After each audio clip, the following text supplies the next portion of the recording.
So hi what is up guys, welcome back to the computer mind. तो last video में हमने सीखा था रिटर्न, ब्रेक, कंटिन्यू। आज के इस वीडियो में हम सीखेंगे मॉड्यूल्स या फिर लाइब्रेरीज के बारे में। तो मॉड्यूल और libraries is same thing. Python में उसे मॉड्यूल कहा जाता है, बाकी सारे लैंग्वेज में उसे लाइब्रेरी कहा जाता है, पाइथन में लाइब्रेरी भी कहा जाता है। जैसे कि आर्ग्यूमेंट कहा जाता है पैरामीटर को पाइथन में, बाकी सारे लैंग्वेजेस में उसको पैरामीटर कहा जाता है, फंक्शन को मेथड कहा जाता है। वैसे पाइथन में सब चीज़ का नाम अनोखा ही होता है, पता नहीं क्यों बट ऐसा ही होता है। तो आज हम सीखेंगे उसे कैसे यूज़ करते हैं और उसका मतलब क्या है। तो मॉड्यूल का मतलब पहले समझते हैं। तो मॉड्यूल का मतलब ये है, चलिए पहले हम कुछ यहाँ पर चेंजेस कर लेते हैं।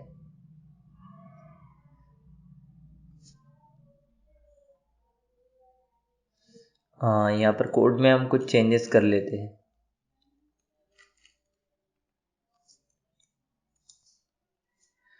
तो यहाँ पर सबसे पहले हमने क्या किया, यहाँ पर हम आपको समझा देते हैं। तो ये हमारी पुरानी कोड थी, क्या डिफाइन माई फंक्शन। यहाँ पर माई फंक्शन के बदले हम ऐड दे देते हैं। एडिशन का मतलब है ऐड, तो ऐड फंक्शन हम नाम दे देते हैं और यहाँ पर भी हम नाम चेंज कर देते हैं, कॉलिंग पार्ट में भी ऐड। तो यहाँ पर हमने क्या किया, ये हमारी एक फंक्शन है, तो ये एक ऐड फंक्शन है। मतलब ये दो वैल्यू लेता है बाहर से, उसके बाद उसको सम करके या फिर उसको ऐड करने के बाद उसकी जो एडिशन है वो हमें रिटर्न करता है। तो मान लो ये कोई नया प्रोग्रामर है या फिर कोई प्रोग्रामर जो कि बहुत बड़ा कोड लिख रहा है, उसको एक एडिशन फंक्शन चाहिए। मान लो वो एक कैलकुलेटर बना रहा है जिसमें एडिशन, सब्सट्रैक्शन सब कुछ हो, दो इंटीजर की, तो उसको चाहिए। तो वो बार बार इतनी लाइन्स ऑफ कोड ना लिखे, वो क्या करना चाह रहा है कि आपकी जो कोड आपने लिखा हो वो उसे यूज करना चाहता है by only calling this function. मतलब वो अपने कोड से बस उसे कॉल करेगा और आपकी जितने भी फंक्शन है वो यूज कर पाएगा, आपकी जो यूजर डिफाइंड फंक्शन है। तो इसे कहा जाता है लाइब्रेरीज। जब कोई दूसरा उसे यूज करता है आपकी function by just calling the function name, तो उसे मॉड्यूल या फिर लाइब्रेरी कहा जाता है। बट कब, जब आप उसे इंपोर्ट करोगे तभी आप उसे यूज कर सकते हो। तो इंपोर्ट कैसे करते हैं वो समझते हैं। तो किसी की भी लाइब्रेरी, ऑनलाइन में बहुत सारे मॉड्यूल या फिर लाइब्रेरीज है पाइथन में, तो उसे यूज़ किया जाता है। तो जैसे कि आपकी एक एडिशन है, वैसे किसी ने एक्सपोनेंट बना दिया या फिर किसी ने रैंडम वैल्यू इनिशियलाइज बना दिया, किसी ने पूरा कैलकुलेटर ही बना के रखा है, तो आप उसे डायरेक्ट यूज़ कर सकते हो by just only the function. और आपको बस आपके जो वैल्यूज़ है वो parameter as a parameter pass करना होगा और आपको वैल्यू मिल जाएगा।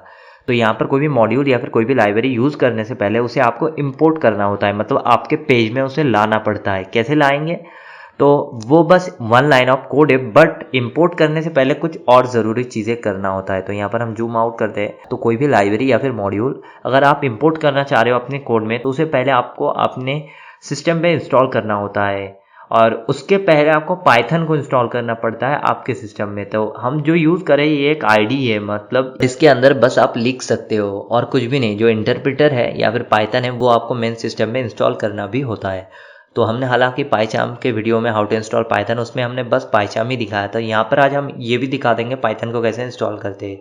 सबसे पहले आप इस सर्च बार में जाइए अपने कंप्यूटर में, उसके बाद सर्च कीजिए CMD, मतलब कमांड प्रॉम्प्ट आपको सर्च करना होगा। तो ये है कमांड प्रॉम्प्ट।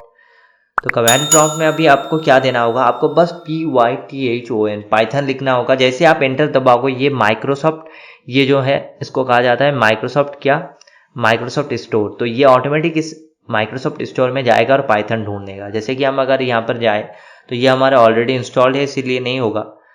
ये पाइथन के अंदर चला गया जो कि वर्जन है 3.7.9। तो आपको पहले ये इंस्टॉल करना होता है। अगर इंस्टॉल ऑलरेडी हो तो ये इसके अंदर डायरेक्ट ऐसे चला जाएगा। तो आपके अंदर मान लो इंस्टॉल नहीं है तो ये ऑटोमेटिकली ये जो माइक्रोसॉफ्ट स्टोर है इसे खोल देगा और उसके बाद यहाँ पर हम दिखाते हैं कहाँ पर ये जाएगा। वेट करते हैं। तो यहाँ पर ये ऑटोमेटिक खोल के आपको यहाँ पर पहुँचा देगा, दिखाते हैं हम। PYTHON Python. तो यहाँ पर देखते हैं। तो यहाँ पर आपको यहाँ पर पहुँचा देगा 3.7 या फिर जो भी है यहाँ पर पहुँचा देगा। तो आपको कोई भी वर्जन आपको यहाँ पर इंस्टॉल करना होगा अपने पीसी में, 3.9 हो, 3.7 हो, 8 हो। तो हम आप 7 भी कर सकते हो, 8 भी कर सकते हो। RC वाला मत करना, वो कुछ और है। तो यहाँ पर आपको बस उसमें क्लिक करना होगा। जैसे आप क्लिक करेंगे यहाँ पर इंस्टॉल का ऑप्शन रहेगा, तो आपको बस इंस्टॉल ऑन माई डिवाइस पर क्लिक करना होगा। जैसे आप क्लिक करोगे ये इंस्टॉल होता रहेगा। अभी हमने ऑलरेडी इंस्टॉल किया है तो क्या दिखाता है देखते हैं। तो यहाँ पर आपको सिलेक्ट करना होगा अपनी desktop where you want to install.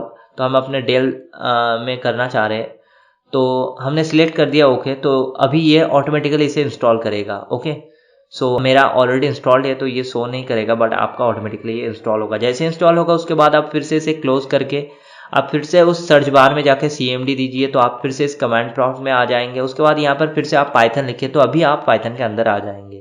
तो यहाँ पर अभी आपको क्या करना होगा, यहाँ पर आपको पाइथन से बाहर निकलना होगा। कैसे निकलेंगे, तो Ctrl+Z दबाइए, उसके बाद यहाँ पर एंटर दबाइए, तो आप पाइथन से बाहर निकल गए। अभी आपको क्या करना होगा, तो यहाँ पर आपको इंस्टॉल करना होगा वो लाइब्रेरी। कैसे करेंगे, तो सबसे पहले आपको देना होगा PIP, उसके बाद INSTALL इंस्टॉलर। आपको याद रखना होगा सब चीज़ आपको स्मॉल लेटर में देना है, ना कि कैपिटल लेटर में। उसके बाद पिप इंस्टॉल, उसके बाद नेम ऑफ द लाइब्रेरी, जो लाइब्रेरी आप इंस्टॉल करना चाहते हो, जो मॉड्यूल आप इंस्टॉल करना चाह रहे हो। तो यहाँ पर हम NumPy को यूज़ करेंगे। तो NumPy एक मैथमेटिकल लाइब्रेरी है जिसमें बहुत सारे मैथमेटिकल फंक्शन अवेलेबल होते हैं, यूजर डिफाइंड मैथमेटिकल फंक्शन, जो किसी ने बनाया है और ऑनलाइन अपलोड कर दिया है। तो आप बस इसे इंपोर्ट करने के बाद अगर आप उसे कॉल करेंगे किसी भी फंक्शन को, तो आप उसे यूज़ कर सकते हो। इसके अंदर जैसे कि एडिशन है, कैलकुलेटर की तरह है, एक्सपोनेंट है, किसी भी वैल्यू की एक्सपोनेंट दिया जाएगा।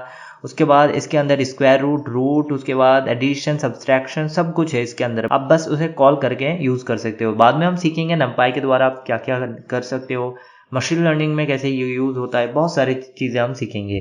तो यहाँ पर हम देंगे NUMPY, तो इस लाइब्रेरी का नाम है NumPy। उसके बाद आपको एंटर दबाना होता है, तो ये थोड़ा सा टाइम लेगा और इंटरनेट लेगा। हमने ऑलरेडी इंस्टॉल करके रखा है, इसीलिए ये दिखा रहा है रिक्वायरमेंट ऑलरेडी सेटिस्फाइड। अगर आपका नहीं होगा तो थोड़ा टाइम लगेगा और उसके बाद इंस्टॉल हो जाएगा। अगर नहीं होता है, बाई चांस कोई एरर आता है, तो प्लीज़ कमेंट डाउन बिलो, मैं बता दूंगा क्या करना है उसका। उसके बाद यहाँ पर आपको क्लोज दबाना है। उसके बाद आपको यहाँ पर फाइल पे जाना है और उसके बाद सेटिंग में जाना है पाइचार्म के। तो पाइचार्म के सेटिंग ओपन होने दीजिए। तो उसके बाद यहाँ पर आपको प्रोजेक्ट में जाना है, प्रोजेक्ट फाइल में। उसके बाद प्रोजेक्ट इंटरप्रिटर में क्लिक करना है। जैसे आप क्लिक करोगे उसके बाद यहाँ पर बहुत सारे आप देख सकते हो, यहाँ पर बहुत सारे ऑलरेडी पैकेज मतलब लाइब्रेरीज ऑलरेडी एडेड है। तो आपको ऐड करना होगा जो लाइब्रेरी आपके सिस्टम ने आपने इंस्टॉल किया है। ऑलरेडी हमने कर रखा है ये NumPy, बट फिर भी हम आपको दिखाते हैं। इस प्लस आइकन में आपको क्लिक करना होगा। यहाँ पर आपको सर्च करना होगा जो आपने सिस्टम में इंस्टॉल किया। आप याद रखना, अगर आपके सिस्टम पे इंस्टॉल नहीं होगा तो यहाँ पर वो शो नहीं करेगा। तो यहाँ पर NUMPY देना होगा। जैसे NumPy दोगे यहाँ पर आप देख सकते हो NumPy में बहुत सारे हैं, तो आपको जो ओनली NumPy है वो इंस्टॉल करना है। तो यहाँ पर देखते हैं NumPy। यहाँ पर आप देख सकते हो ये NumPy है, ऑलरेडी है। यहाँ पर दिखा रहा है मतलब ये ग्रीन हो रखा है, मतलब ये ऑलरेडी एडेड है। बट इससे आपको सिलेक्ट करना होगा, इंस्टॉल पैकेज में क्लिक करना होगा, यस करना होगा आपको ये। तो यहाँ पर पैकेज इंस्टॉल सक्सेसफुली, यहाँ पर जैसे पैकेज इंस्टॉल सक्सेसफुली दिखा देगा, आपको यहाँ पर क्लोज करना है ये। और आपको यहाँ पर चेक करना है कि शो कर रहा है या नहीं। अगर नहीं कर रहा है तो फिर से एक बार कट करने के बाद आप यहाँ पर फिर से सेटिंग में जाके पाइथन इंटरप्रेटर पे जाके आप चेक करना। अगर नहीं दिखाता है फिर से ट्राई करें। अगर नहीं होता है तो comment down below what is the error, मैं देखूंगा कि कैसे ठीक करना है। उसके बाद यहाँ पर अप्लाई पे क्लिक करेंगे और ओके में क्लिक करेंगे। तो अभी NumPy आपके सिस्टम पे इंस्टॉल हो गया। अभी देखते हैं इंपोर्ट कैसे करते हैं, मतलब आप यूज़ कैसे करोगे। तो यहाँ पर हम जूम करते हैं। तो यहाँ पर सबसे पहले तो कोई भी इंपोर्ट जो भी आप यूज़ करोगे, मतलब किसी भी लाइब्रेरी को अगर इंपोर्ट करना चाह रहे हो तो वो आपको कोड के सबसे पहले यूज़ करना होगा, ये याद रखना। तो यहाँ पर जैसे कि रिटर्न लास्ट में यूज़ होता था, वैसे ही यहाँ पर इंपोर्ट फर्स्ट में दिया जाता है, कोड के सबसे पहले, और किसी फंक्शन के अंदर नहीं होता। ये कोड के सबसे बाहर होता है और सबसे ऊपर होता है। तो यहाँ पर देना होता है IMPORT। इंपोर्ट मतलब इंपोर्ट करना, मतलब जैसे एक्सपोर्ट इंपोर्ट है ना, इंपोर्ट मतलब लाना, कोई भी चीज़ बाहर से अंदर लाना। आपके कोड के अंदर आप ये इंपोर्ट कर रहे हो। तो IMPORT इंपोर्ट स्मॉल लेटर में, उसके बाद एक स्पेस, उसके बाद नेम ऑफ द लाइब्रेरी। तो यहाँ पर हमारा नाम है NUMPY। तो यहाँ पर आप देख सकते हो, अगर वो वैलिड ना हो तो यहाँ पर कोई भी ब्लॉक में नहीं आएगा, अगर वैलिड हो तो ब्लॉक में दिखाएगा। तो यहाँ पर NumPy, उसके बाद एज देना होगा। यहाँ पर एज नहीं दे सकते हो आप, यहाँ पर एस्ट्रिक दे सकते हो, बट यहाँ पर हम सबसे ईजी मेथड आपको दिखाते हैं। एज देना होगा, उसके बाद स्पेस देना होगा, उसके बाद आपको कोई भी वेरिएबल नेम देना होगा। जैसे कि यहाँ पर हमने NP दे दिया। इसका मतलब अब हम समझते हैं। इसका मतलब ये है, आप NumPy को इंपोर्ट कर रहे हो अपने फाइल में, एज मतलब किस नेम से, np के नेम से। मतलब अभी अगर आप numpy को यूज़ करना चाहोगे, उसकी किसी भी यूज़र डिफाइंड फंक्शन की यूज़ करना चाहोगे, तो आपको पहले np यूज़ करना होगा। numpy की जो शॉर्ट फॉर्म है np, इसलिए हमने np दिया। आप कोई भी वेरिएबल नेम दे सकते हो। तो यहाँ पर आपको np उसके बाद ही उस फंक्शन का नाम देना होगा, तभी आप वो यूज़ कर सकते हो। तो अभी चलिए numpy के एक फंक्शन यूज़ करते हैं। तो ये हम हटाते हैं यहाँ से और सारी चीज़ें हटाते हैं यहाँ पर।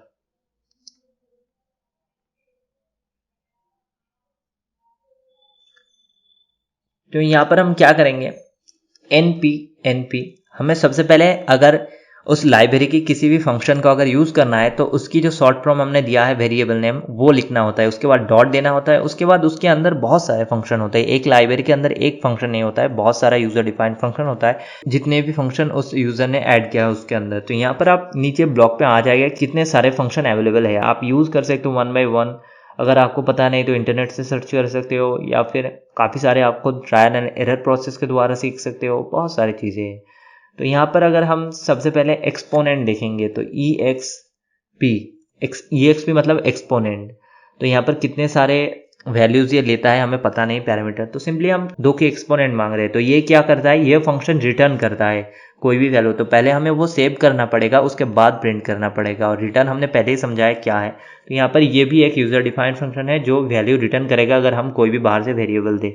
तो यहाँ पर हमने 2 दिया और उसकी जो फंक्शन है वो हम यूज़ कर रहे हैं बाय कॉलिंग दिस फंक्शन। तो यहाँ पर अभी पहले हमने क्या देखा था, हमने खुद बनाया था और उसके बाद हम खुद ही भेज रहे थे। अभी किसी दूसरे ने बनाया, हम बस इंपोर्ट करके हम उसे यूज़ कर रहे हैं उसके किसी भी फंक्शन को, और उसके बाद हम अपनी वैल्यू को भेज रहे हैं उसके कोड के अंदर और हमें वैल्यू मिल रहा है। तो यहाँ पर अभी अगर हम प्रिंट करें print प्रिंट, उसके बाद यहाँ पर अगर हम double quotation, sorry not double quotation, यहाँ पर वेरिएबल प्रिंट करवाना है तो बिना कोटेशन के अंदर राइट क्लिक करते हैं और रन करते हैं।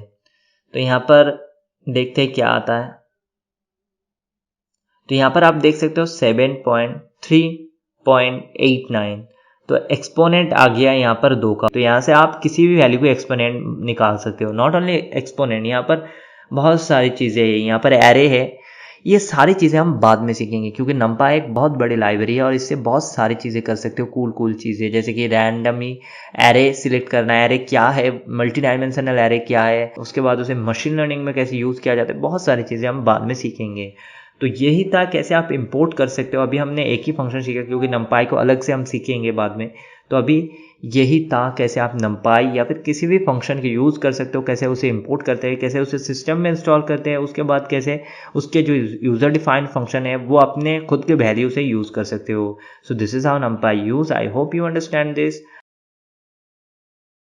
तो अभी मॉड्यूल को और एक तरीके से यूज़ किया जाता है, वो ये है, मान लो आप एक बहुत बड़ा कोड लिख रहे हो, उसमें अगर आप बहुत सारे लाइन्स ऑफ कोड है, मान लो थाउजेंड ऑफ फंक्शन है, यूज़र डिफाइंड फंक्शन, और थाउजेंड्स ऑफ लाइन है। अभी अगर आप एक साथ सबको एक ही पेज में लिखोगे तो क्या होगा, बहुत कन्फ्यूज़न क्रिएट होगा, जिससे जो बग्स है, बग्स मतलब क्या, सिंटैक्स एरर या फिर लॉजिकल एरर ढूंढने में आसानी नहीं होगा, और लॉजिकल एरर बहुत ज़्यादा होने की संभावनाएं बहुत ज़्यादा बढ़ जाती है। तब आप क्या कर सकते हो, आप अपने पूरे कोड को छोटे छोटे मॉड्यूल में तोड़ सकते हो। जैसे हम बाहर से कोई मॉड्यूल इंपोर्ट कर सकते हैं अपने कोड में यूज़ करने के लिए, वैसे ही अपने कोड को मॉड्यूल वाइज हम बांट भी सकते हैं। मतलब हम मान लो एक पूरा कैलकुलेटर हमारा एक प्रोजेक्ट है या फिर हमारा पूरा कोड है, अभी उसको आप मॉड्यूल वाइज तोड़ सकते हो, मतलब छोटे छोटे पार्ट में डिवाइड कर सकते हो, और बाद में उन सबको जोड़ने के बाद एक बड़ा कोड बना सकते हो। इससे क्या होगा, आपकी जो रिप्रेजेंटेशन होगी वो और क्लियर होगी और बग ढूंढने में आसानी होगी। एक जगह इकट्ठे सारी कोड नहीं रहेगा तो बग भी बहुत ज़्यादा नहीं आएगा।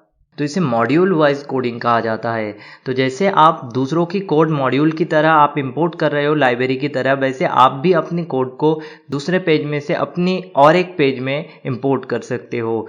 तो मान लो यहाँ पर आप कैलकुलेटर बना रहे हो, तो कैलकुलेटर में अभी बहुत सारे फंक्शन होते हैं, एडिशन होते हैं, सब्सट्रैक्शन होते हैं, बहुत सारे अलग अलग फंक्शन होते हैं।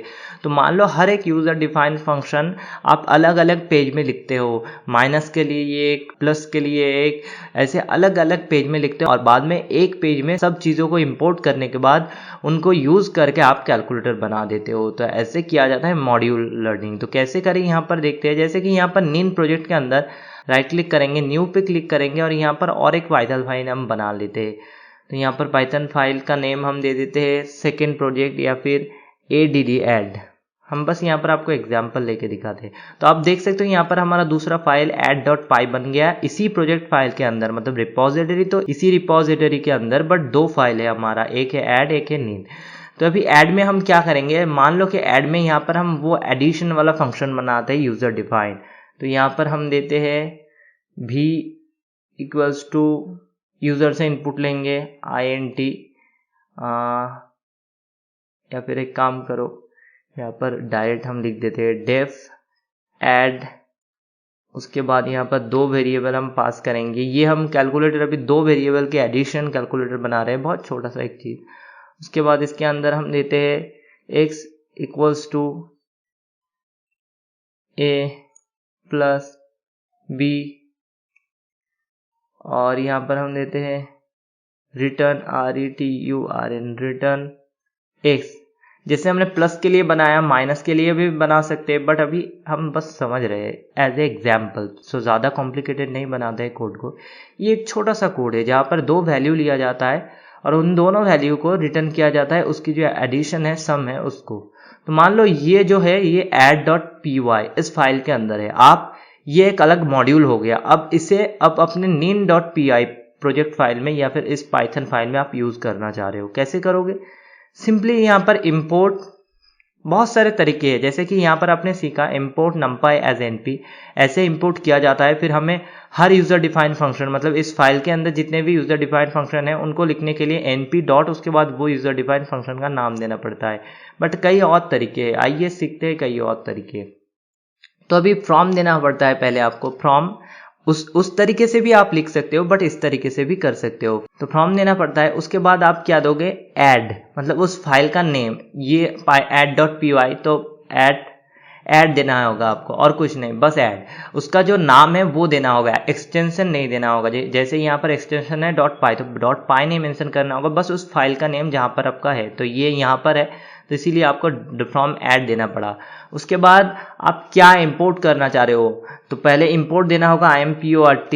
तो यहाँ पर आप समझो ये क्या लिख रहा है, फ्रॉम ऐड से इंपोर्ट क्या करोगे। तो इस सिंटैक्स से आप only one user defined function किसी फाइल से इंपोर्ट कर सकते हो, या फिर सारे यूजर डिफाइंड फंक्शन उस फाइल से इंपोर्ट कर सकते हो। मान लो हमें सिर्फ ऐड वाला चाहिए, तो हम क्या देंगे, यहाँ पर एक काम करते हैं addi एडिशन देते हैं। तो फाइल नेम और वेरिएबल नेम सेम नहीं होगा, तो addi दे दिया, तो हम addi दे सकते हैं। तो ये एक फंक्शन है, हमने इंपोर्ट कर लिया।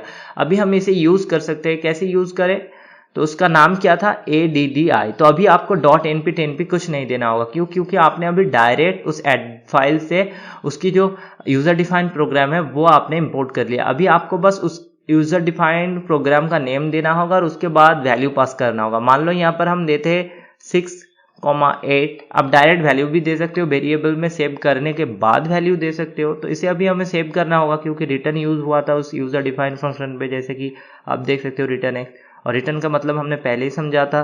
तो इससे पहले हमें किसी कंटेनर पे कंटेन करना होगा, या साइन ऑपरेटर। उसके बाद इसे हम प्रिंट करवा सकते हैं, तो print, उसके बाद w। तो यहाँ पर अगर हम राइट क्लिक करें और यहाँ पर रन करें, तो यहाँ पर देख सकते हो 14 आ गया, तो एडिशन हमारा हो गया। तो ऐसे आप किसी और फाइल की किसी और फंक्शन को एज ए मॉड्यूल आप अपने मेन प्रोजेक्ट फाइल में इंपोर्ट कर सकते हो। मान लो आपको सिर्फ वन फंक्शन है, उसके अंदर जितने भी फंक्शन है उस फाइल के अंदर यूजर डिफाइंड फंक्शन आप सारे के सारे यूज करना चाह रहे हो, तो आप यहाँ पर उस फंक्शन के जगह एस्टेरिक दीजिए, मतलब ये स्टार होगा, दिखाते हैं, इसे कहा जाता है एस्टेरिक।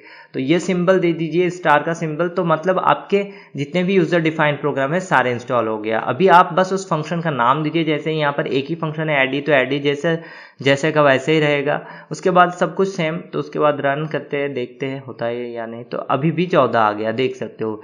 तो ऐसे आप अपने बड़े कोड को छोटे छोटे पार्टों में डिवाइड करने के बाद उसे एज ए मॉड्यूल यूज कर सकते हो। बाद में वो सारे ब्लॉक्स ऑफ मॉड्यूल एक साथ जोड़ने के बाद एक बढ़िया कोड बना सकते हो। तो ऐसे मॉड्यूल वाइज प्रोग्रामिंग भी आप कर सकते हो। तो ऐसे भी मॉड्यूल को यूज किया जाता है, ऐसे भी मॉड्यूल की डेफिनेशन हो सकती है कि मॉड्यूल को जब हम मॉड्यूल वाइज प्रोग्राम करते हैं, अलग अलग पेज में हम अलग अलग फंक्शन बनाते हैं, बाद में उसे मॉड्यूल ब्लॉक की तरह अलग कोड की तरह यूज़ करके उसे अपने कोड पे इंपोर्ट करते हैं मेन फाइल में, तब उसे मॉड्यूल वाइज प्रोग्रामिंग भी कहा जाता है। बाहर से कोई लाइब्रेरी इंपोर्ट करने को भी मॉड्यूल कहा जाता है। इन सब चीज़ों को मॉड्यूल कहा जाता है या फिर लाइब्रेरीज कहा जाता है। सो आई होप्स आप समझ गए मॉड्यूल क्या होता है। So this is how module works and this is what is module. तो आज की वीडियो में इतना ही, मिलते हैं नेक्स्ट वीडियो में। Have a nice day, bye bye.